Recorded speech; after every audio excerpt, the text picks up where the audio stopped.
कैसे हो?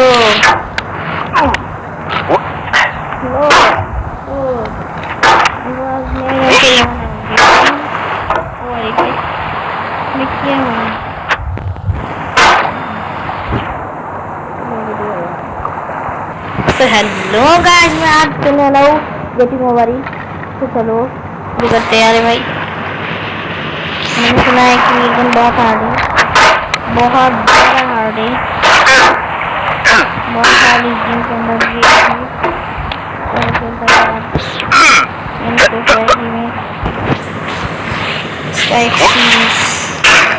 नहीं भाई, कैसे series?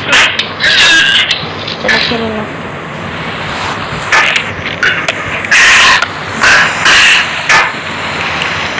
There's no feeling more intense than starting over. एक बार बोलना भूल गया मैं। If you deleted your homework the day before it was due, कर रहा था or if you left your wallet, you have to go back after spending an hour in the casino. If you won some money at the casino and put all your winnings on red, but it came up black. If you got your best shirt dry cleaned before a wedding and then immediately dropped food on it. If you won an argument with a friend and then later discovered that they just returned to their original food. Starting over is harder than starting up. If you're not ready for that, like if you've already had a bad day, and what you're about to go through might be too much, feel free to go away and come back. I'll be here. Alright, thanks for coming with me on this trip. I'll understand if you have to take a break at any point. Just find a safe place to stop with the game. Don't worry, I'll save your progress always, even your mistakes. This game is a homage to a free game that came out in 2002 titled Sexy Hiking. The author of that game was Jazzo, a mysterious chick designer, who was known at the time as the father of B games. And B games are rough assemblages of found objects. Designers slap them together very quickly and freely, and they're often too rough and unfriendly to gain much of a following. They're built more for the joy of building them than as polished products.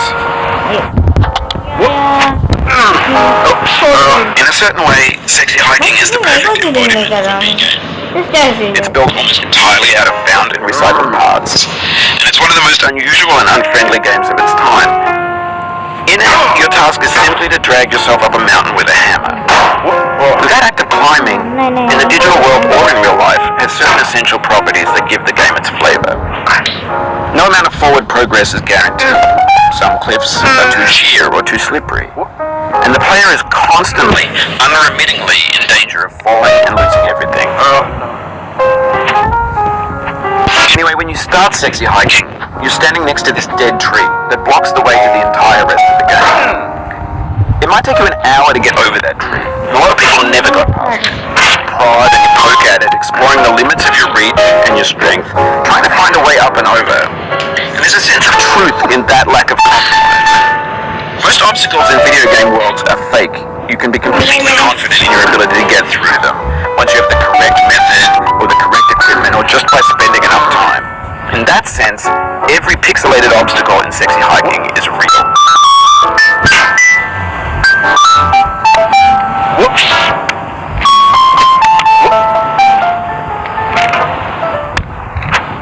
Oh my God,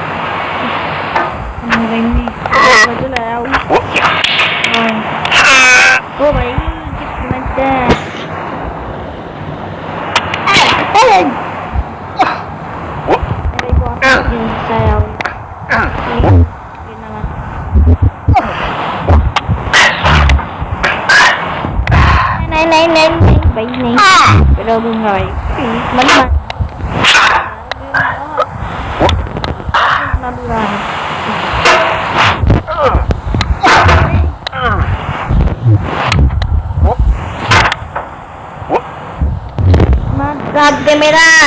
The obstacles in Sexy Hiking are unyielding, and that makes the game uniquely frustrating. But I'm not sure Jazzo intended to make a frustrating game. The frustration is just essential to the act of climbing, and it's authentic to the process of building a game about climbing. A funny thing happened to an obstacle, and I'd build it, test it, and it would usually turn out to be unreasonably hard. But I couldn't bring myself to make it easier. It already felt like my inability to get past a new obstacle was my fault as a player rather than as a builder. Imaginary mountains built themselves from our efforts to climb them. And it's our repeated attempts to reach the summit that turns those mountains into something real.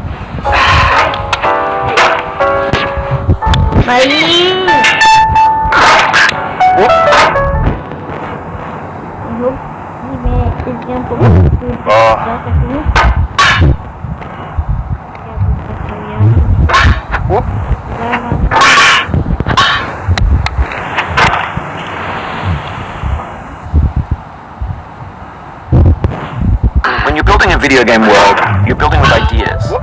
And that can be like working with quickset cement. You mold your ideas into a certain shape that can be played with. And in the process of playing with them, they begin to harden and set until they're immutable like rock. And at that point, you can't change the world. Not without breaking it into pieces and starting fresh with new ideas.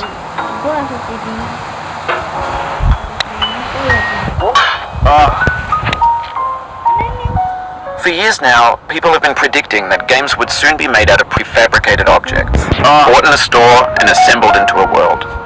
And for the most part, that hasn't happened, because the objects in the stores are trash. I don't mean they look bad or that they're badly made, although a lot of them are. I mean they're trash in the way that food becomes trash as soon as you put it in the sink. Things are made to be consumed and used in a certain context, and once the moment is gone, they transform into garbage. In the context of technology, those moments pass by in seconds. Over time, we've poured more and more refuse into this vast digital landfill that we call the internet.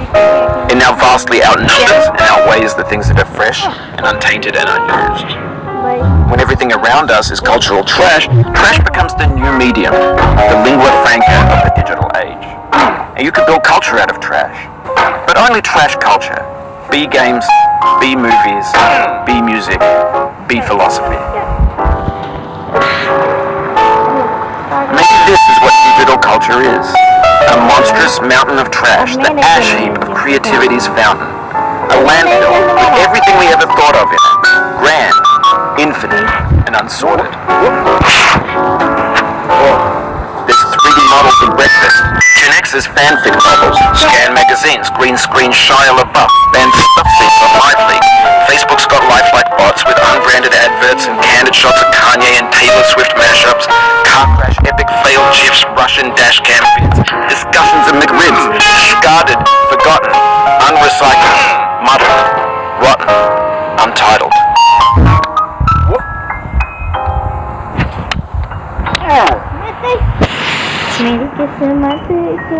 Oh, you just lost a lot of progress. That's a deep frustration, a real punch in the gut.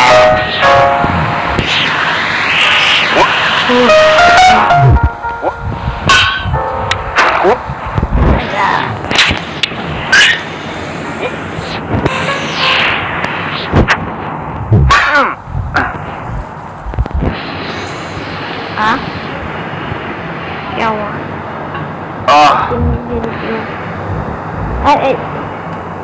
नहीं भाई नहीं हाँ ये भाई कुछ अच्छा करना पड़ेगा और इसे पक्का कैसे चल ऐसे प्लेन चला के जाता हूँ plane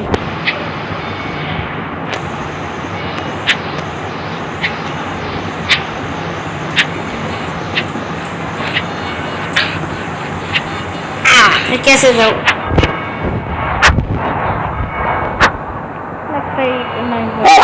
Sorry about that.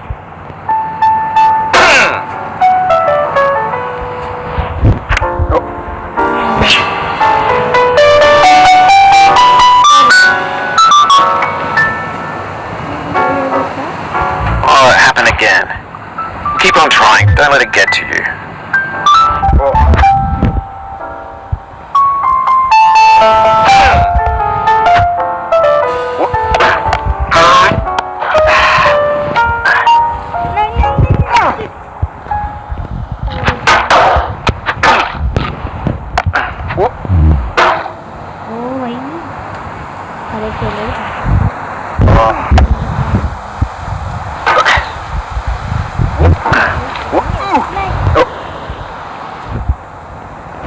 This thing that we call failure is not the falling down, but the staying down.